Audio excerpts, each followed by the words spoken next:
ಏನಿಲ್ಲ, ನಾನು ಮುಖ್ಯಮಂತ್ರಿಗಳು ಕೆಲವು ಮಿನಿಸ್ಟರ್ಸ್ ಎಲ್ಲ ರಾಜಣ್ಣನ್ನು ಸೇರಿ ಅಪೆಕ್ಸ್ ಬ್ಯಾಂಕ್ ವಿಚಾರದಲ್ಲಿ ಚರ್ಚೆ ಮಾಡಿದು.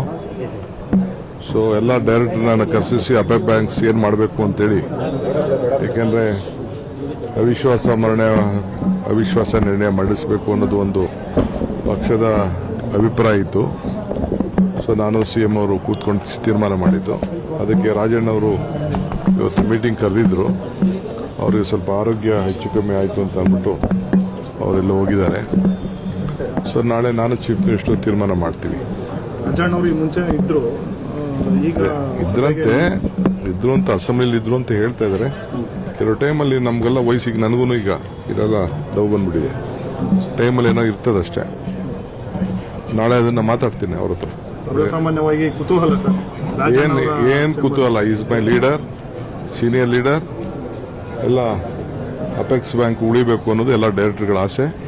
ಅದಕ್ಕೆ ಅವ್ರ ಮಾರ್ಗದರ್ಶನದಲ್ಲೇ ಒಂದು ನಮ್ಮ ಪಕ್ಷದ ಅಭ್ಯರ್ಥಿಗಳನ್ನು ಮುಂದಕ್ಕೆ ಅಧ್ಯಕ್ಷರು ಮಾಡಬೇಕು ಅಂತ ನಾವು ಸೂಕ್ತ ಕ್ರಮವನ್ನು ಕಾಂಗ್ರೆಸ್ ಪಕ್ಷ ಮುಖ್ಯಮಂತ್ರಿಗಳ ಮುಖಂಡತ್ವದಲ್ಲಿ ತೀರ್ಮಾನ ಮಾಡಿದೆ.